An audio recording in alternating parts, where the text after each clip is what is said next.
What's going on, everybody? We're back with our podcast, now reviewing the new Batman movie that just came out a month ago, starring Robert Pattinson and a couple other celebrities. This movie has gotten some pretty good reviews lately. It's been told to be one of the best Batman films that's been, ever put out there. We've had a lot of Batman over the years, but this one definitely is something special. It's different. Mike, what do you think about it? I liked it. I mean, for the first time in Batman's film history, so to speak, you actually get to see Batman being a detective. Yeah. I mean, the Dark Knight trilogy had a tiny element of a detective story in the Dark Knight where he's trying to trace the trajectory of a bullet, but Yeah. that's about all you see for detective work.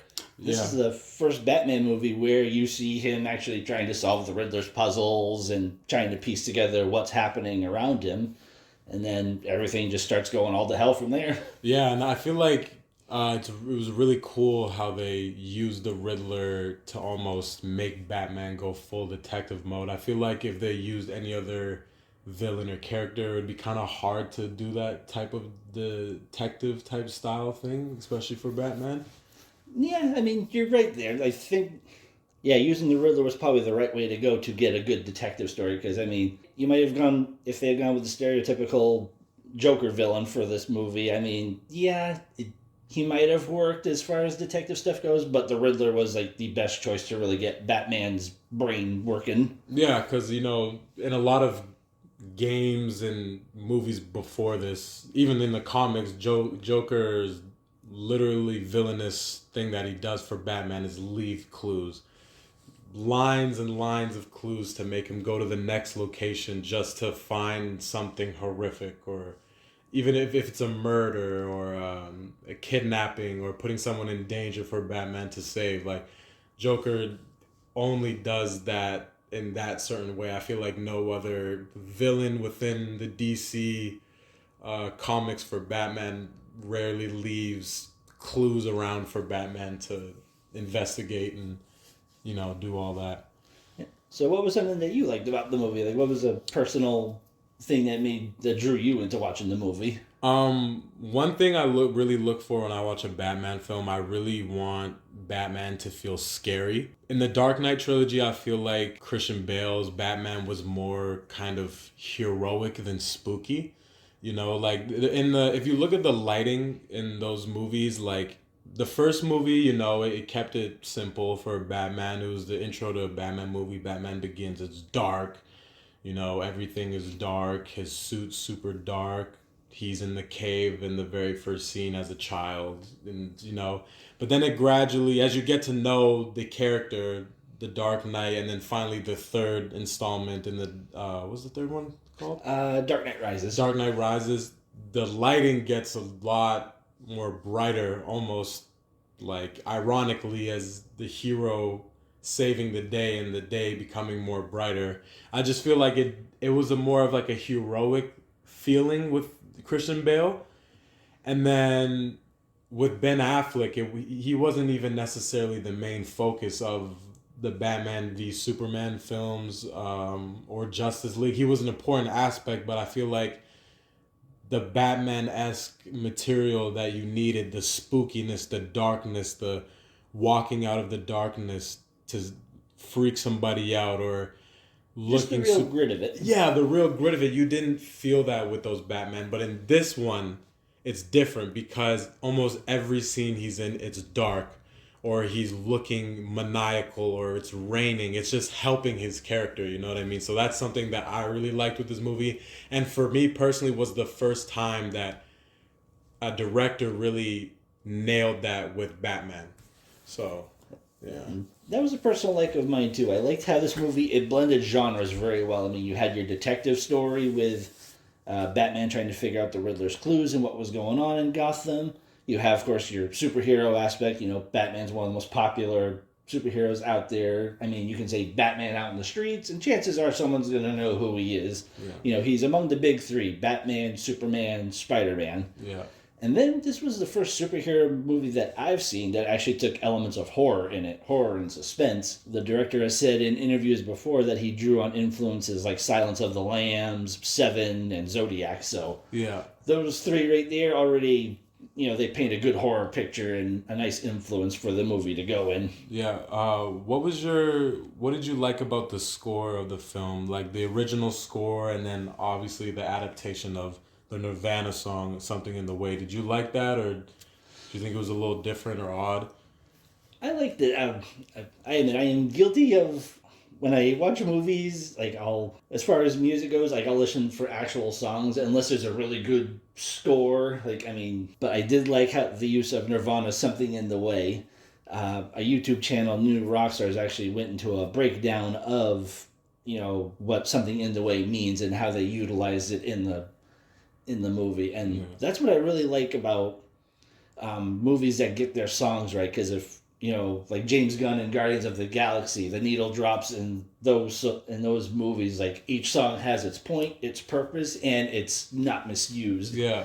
Even James Gunn with his work on the Peacemaker series, the songs in that they have their point and their purpose. And in the Batman with "Something in the Way," the director definitely hit the nail on the head with using the right song for the right time. And I never even knew this growing up because I bought this actual Nirvana album growing up, but I didn't know that the song was a hidden track on the album. Yeah. I regret selling my album now because now I can't actually pull the actual CD and look for it. Yeah.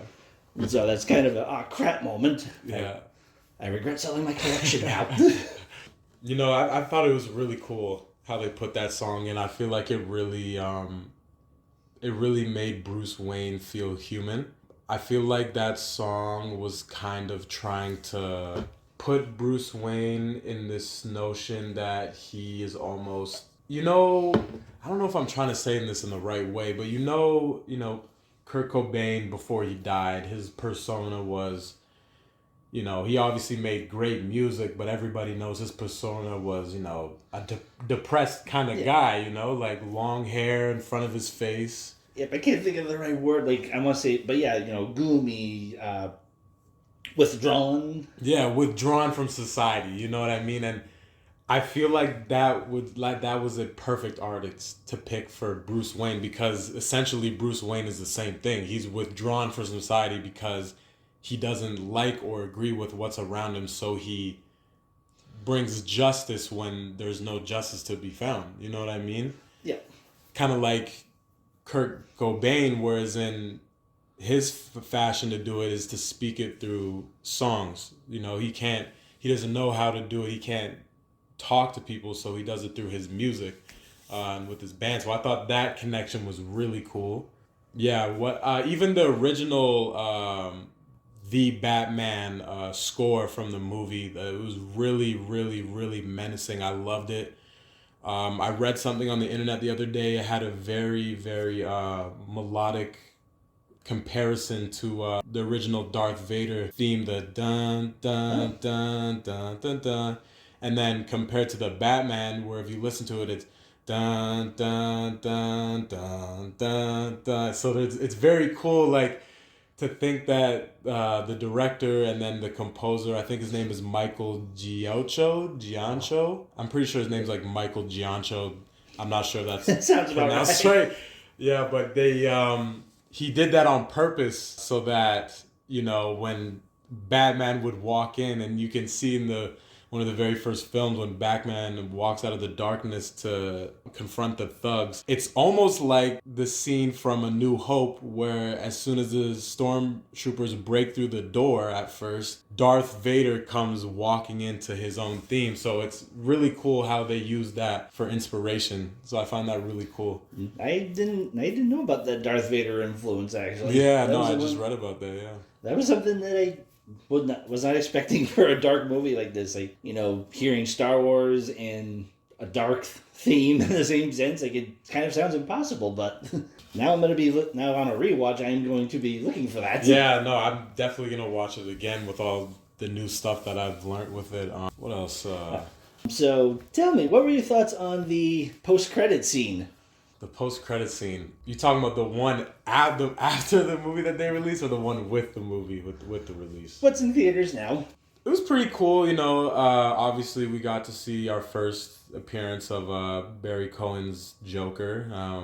He's been confirmed to play the Joker, I think, for a while before the movie came out. Obviously, they didn't mention having him in the movie, but they did mention having plans within that universe with him. And honestly, I thought he did a great job. I think it was very respectable to Paul Dano's character, because I'm sure Warner Brothers and the director didn't want the very ending to be, oh, here's this villain meeting a bigger, better villain, because that would just take away the whole. It would just it would kind of take away Paul Dano's thunder. Yeah. What else do you think about it too? I mean, my thoughts on the Riddler. I mean, they did a good job with him. There's actually a deleted scene that has been recently released. Actually features Barry Cohen's Joker, but I understand why they left this scene on the cutting room floor. I mean, it's a good scene, don't get me wrong there. And, it'll probably be making an appearance on the Blu-ray, but, to have, Batman's number one nemesis, the Joker, pop up in the middle of the movie, it's gonna draw attention away from the work that Paul Dano has done as the villain in this movie so far. Because, I mean, if I had seen, Barry Cohen's Joker pop up, whether it be in the beginning or in the middle of this movie, guess what? My eyes are going to be looking for that Joker character throughout. It's like, okay, where is he now? I mean, throughout the Batman mythos, comics, and movies, he's escaped Arkham 101 times. So yeah, everybody knows it's that. like, you see Joker for the first time in this movie, and you're like, okay, where is he going to pop up next? Yeah. But at least the way they built up the Riddler in this, it was Riddler's movie up until the very end. Yeah, no, and that's the thing I really like too, is like, our Riddlers that we've seen before, whether in video games or movies, that they've kind of been side characters to other villains, because you can't really it was kind of impossible for directors and video game artists to make a menacing Riddler. He's kind of if you don't know the backstory of Riddler's character, his original name is Edward Nygma, and he's a scientist, and he's kind of a crazy guy. So anything that comes from his monologues or his dialogues, he's kind of saying some crazy stuff, because he obviously, has to say his riddle lines. And then on top of that, he's kind of insane like Joker, but Joker is more menacing because he's only insane. That Edward Nygma is a scientist. He's smart. He's articulate with what he says. So, like, you can't really make a menacing character as you make him sort of smart, especially in how Edward Nygma's character looks in the older films. Like with Jim Carrey. With Jim Carrey, a bunch of question marks around his body. Like, you kind of have to make a parody of that, Yeah, like the Riddler in past media has been more comical, more cartoonish, and to see, like in this movie, a menacing Riddler, it's like, damn! Yeah. The fact that and another influence that I read about was, essentially for this Riddler character, they wanted him to be menacing, so, they have his Riddler persona, and they kind of blended it with John Kramer's Jigsaw. Yeah. And that was the kind of the presence that they wanted this Riddler to have, was, when you see him, you're like, oh my god, what's he gonna do next? Yeah. No, let's not forget that they also used the Zodiac Killer as a huge influence for that. For his cipher. Yeah, which is honestly really cool to think, because, if you know the history of the Zodiac Killer, he would do the exact same thing as Riddler does in the movies. A masked guy who would leave clues for the authorities to come figure out, which is exactly what Riddler does and what he's done for years, except they basically turn the Riddler into the Zodiac Killer to make him more menacing, with aspects of Jigsaw from that franchise, and you have this super menacing, smart character that you have no idea what he's going to do next because he's so smart. That was really cool to watch. And another element that I liked is as far as a post-credit scene, you really don't have a scene. What you have is, throughout the movie, they tease a website called I don't know if I'm going to say it right here, El Ratata. It's Spanish for flying rat, right? Yeah, I believe so, yeah. So you go to this website, elratada.com, and you have Riddler puzzles to solve. And throughout the movie, you see pieces of the Riddler cipher, so you can help decode, this symbol means this letter, so on and so forth. I admit I kind of cheated, because I admit my wife is more of the puzzle person than I am, and one of the channels that I like to watch New Rockstars, they actually broke the Riddler cipher. The only letter that's still missing from the cipher is the letter J. So, hint, hint, Joker. Yeah. So now with this cipher in hand, you can go on to elratada.com. I know I'm horribly butchering how to say the word.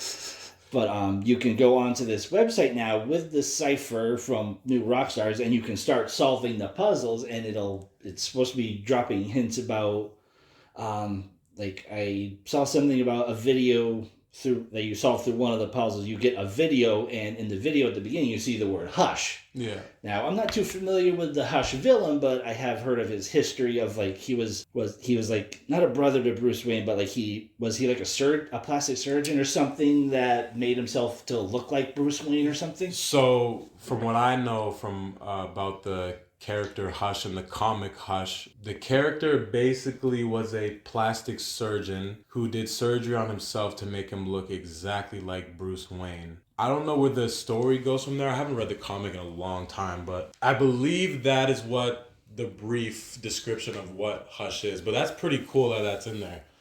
And so they're kind of they're teasing Hush, and I'll be looking more forward to what Matt Reeves has coming down the pipeline for future Batman installments. If you're teasing Hush, somebody that's going to look like Bruce Wayne, while he's unnamed. Barry Cohen's character, he's uncredited. Like, it's not credited as the Joker in the credits. Like, I think it says unnamed prisoner or something in the credits. So you have that mystery there, even though if you read and follow everything, his Joker character's coming. Plus this deleted scene that they just dropped. It has Silence of the Lambs vibes. While I'm not too familiar with the new comics, the look of Barry Cohen's Joker in this scene, like, you could tell, like, this guy, if you thought Heath Ledger's Joker mutilated his mouth and whatnot, this scene, it makes Heath Ledger look like a pushover. Yeah, no, I agree too. That scene was that was actually a great scene. I think they did it the right way by not putting it in the movie and releasing it through social media after.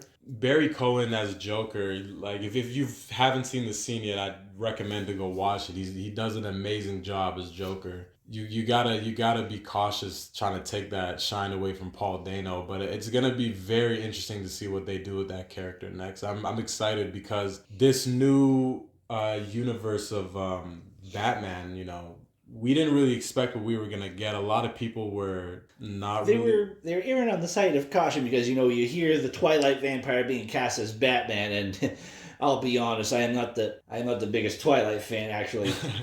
Sorry, sparkling vampires, you lose credit there for me. Yeah. At that point in time, I'd be looking for Blade to come in with his sword and take his head off. Yeah. But I think Robert Pattinson has redeemed himself definitely. There's a movie, I think it's called The Lighthouse, that he did in 2019. I haven't watched it, but if there's another, good movie of his that has been recommended in my movie feed to watch. Yeah, no, I haven't seen the movie either, but I've heard him and Willem Dafoe are great in that movie. I've heard that too. It's like, you hear Willem Dafoe and automatically, it's credibility. Oh yeah. So let's talk about the overall, like, beginning to end, the story of the Batman. Good film, bad film, medium film. It's a good film. My only gripe about it was, I like a good long movie, but 3 hours is where it begins to push my patience for lengthwise. A couple years ago with It Chapter 2, I'm a fan of the It franchise, but if you were to sit down and watch, the rebooted It, if you were to watch Chapter 1 and Chapter 2, you're looking at about 5.5, 6 hours of movie to watch. And the Batman comes in at just a little over 3 hours. So, don't get me wrong, the 3 hour runtime, it definitely told the story that it needed to. It's just 3 hours begins to kind of push my patience with the length of a movie. Yeah, I feel like that's the thing that directors kind of struggle with understanding is, like, obviously the pacing of a movie matters, but at the end of the day, how long a movie is, it doesn't matter how good the movie is. At a certain point, the viewer's going to get tired, It's one thing if you have the release at home, because, you have the luxury of the pause button. You're sitting in comfy seats. But when you're in the theater trying to watch a 3-hour movie, I admit my fat ass starts to fall asleep. Let's not forget too, like, you know, a 3-hour film, when it has the level of anticipation and excitement as Avengers Endgame, if we go back to that film in 2019, nobody really complained about the length of that movie, but that movie was around 3 hours as well. But it also had a 10-year buildup from the Avengers, Age of Ultron, Infinity War with Thanos, and then obviously to Endgame. You know, you have that anticipation to where the viewers want to watch every single section or second because they want to see what happened after the events of Infinity War. With this film, it's a first installment, so like the characters aren't, you're not very invested into the characters yet. You haven't developed that love for them yet, so it's a little bit too long, especially when it's your first meeting with the characters, you know. I do feel it is a great movie, except for that reason too. Like, it does feel a little slow at points, and you know, for first installment as well, I feel like a lot of quiet parts in the movie where nothing was really going on. I felt like it could have been sped up a little bit. Yeah, or even just, either sped up or just, trimmed down a little bit more. Yeah. And then, I mean, this is kind of a lighthearted criticism, but the movie was just too dark. Like, a lot of the time in the theater, I was squinting at the screen because, now I get it, Batman, The Dark Knight. We're telling a dark horror-themed story here. There's a lot of dark in this movie, and just some parts were hard to see. Like unless you were in the nightclub scenes, unless there was an action scene happening, like, it was hard to really, like, it wasn't like too hard to see, but it was just hard to see what was going on. That, and it didn't help that I had an obnoxious asshole in the theater with me on my right the whole time, like, hey! So, like, that just made the theater experience not that much enjoyable. Yeah, I think Batman fans are kind of used to dark lighting the whole time in cinematography. I feel like it would be really cool to see if a director could make Batman as menacing as he is in this movie, but in the daylight.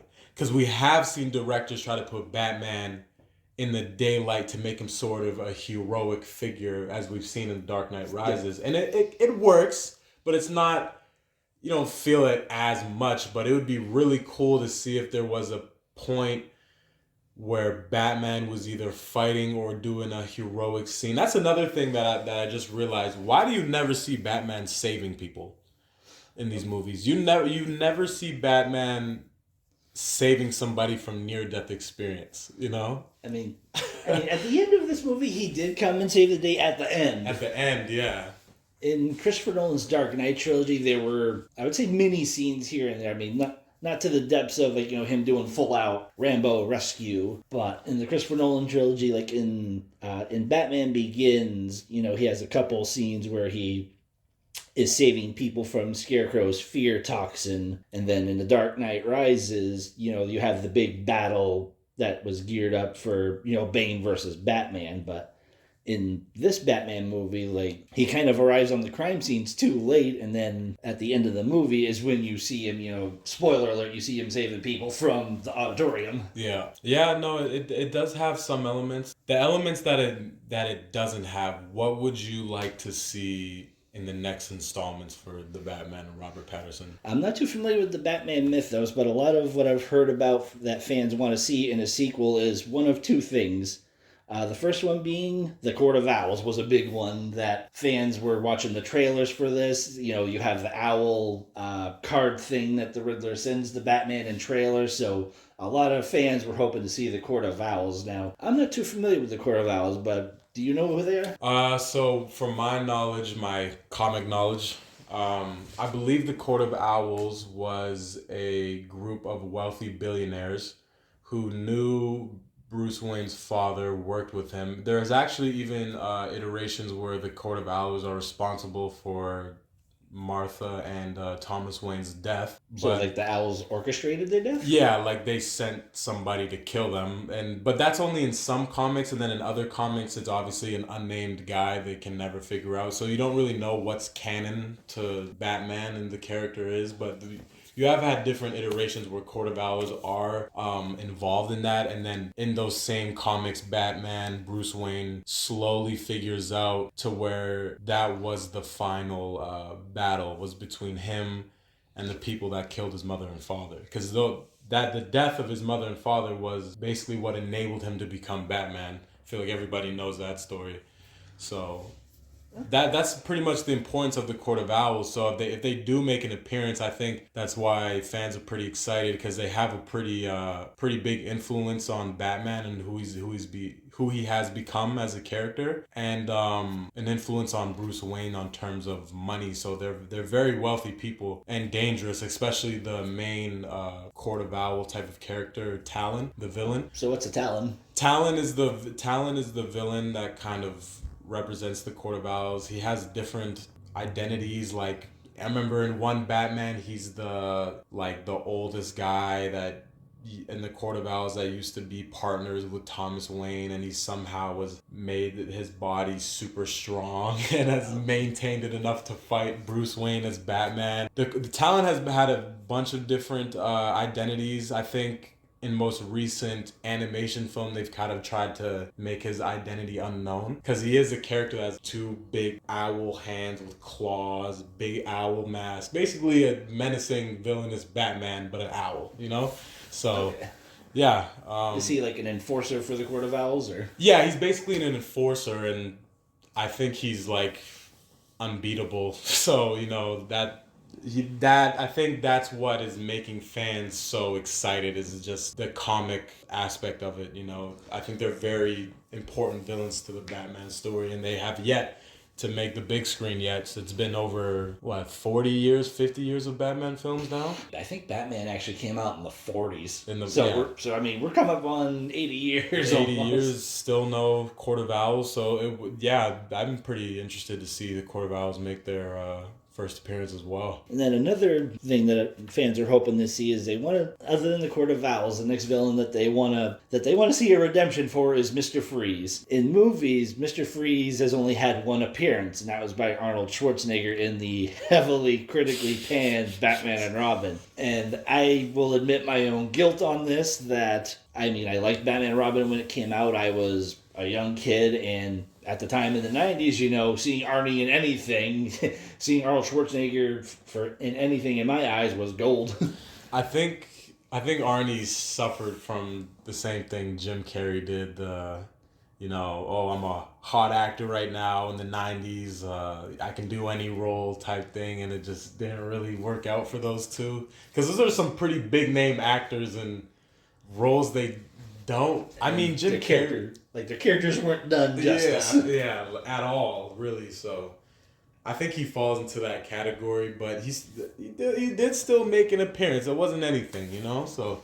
With Mr. Freeze, fans are trying to come up with theories and stories as to how to bring Mr. Freeze, who has a cryogenically frozen suit that keeps him alive. Fans are trying to craft up stories to bring him into Matt Reeves' grounded reality Batman. And one channel that I like to watch, Screen Crush, actually brought up that, I think it's at NASA, they're actually developing, suits that help regulate body temperature. And so, essentially, if they found a way to bring this type of suit into Matt Reeves' world, that Mr. Freeze could have, Mr. Freeze could, one, be in the movie, and two, his suit would be based on our reality. It wouldn't be based on the comic lore where he's in a mechanical suit.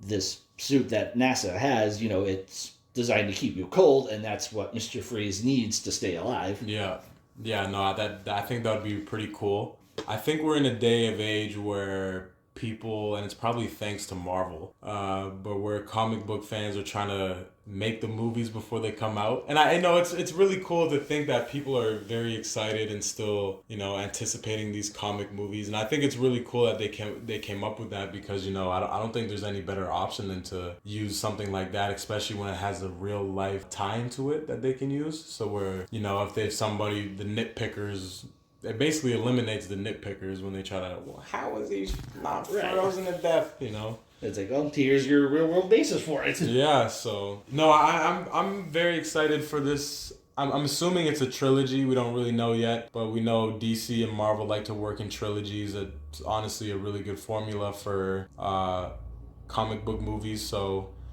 as of right now, I'm gonna assume it's a trilogy. But I'm very excited for what's to come next. I thought this was a great film. There's obviously some things that are wrong with it, but for the most part, I think it was pretty good. You would agree? Yep, overall it was a very good, general, solid movie. I mean, and there was nothing too fantastical. There wasn't anything that made me want to storm out of the theater. Martha! Hearing that, yeah, I want to storm out the theater.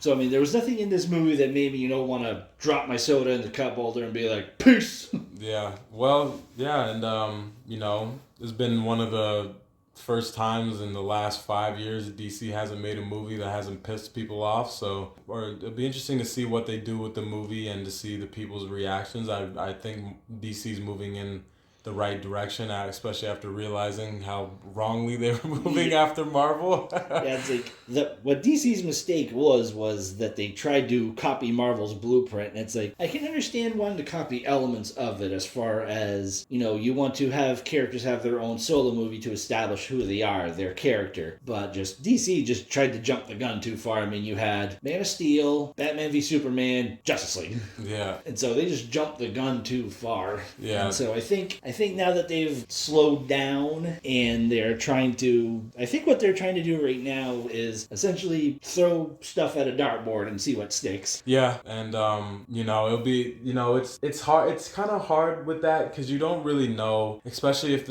a character has a really good audience. They have a really good fan base. Fan base, yeah, thank you, fan base. Because regardless of the fan base, you make a bad film, it's not going to go well with the fans, so it needs to be taken slowly, taken carefully, done right, have new elements to it as well that they've never seen before. So it's a lot of pressure on DC, but I think they'll get it done at the end of the day, and I think they'll get it done with further installments, not just of the Batman, but of new characters. If they can realize that the slow pace, one by one character before building a whole universe to make people actually resonate with their characters, I think it'll do them some justice. So yes, DC has definitely begun to redeem themselves with the Joker, the Batman, Shazam. I liked it. I haven't seen what the overall census of Shazam was, but I liked it. Granted, yes, it was trying to pull too much from Deadpool, but yeah,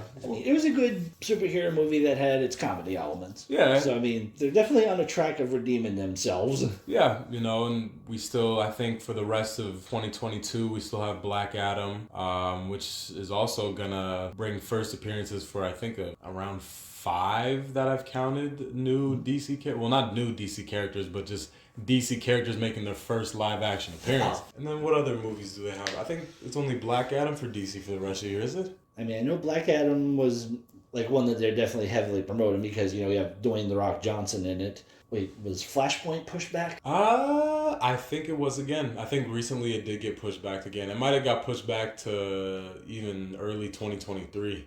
Oh. Yeah, so that was one I was looking forward to. Yeah, don't quote me on that, but yeah, that probably wraps up our time for the podcast. We're excited to see what DC has to offer. We're both huge fans of comic book and superhero movies, and thank you for listening to our podcast. Forward to talking to you guys later. Thank you.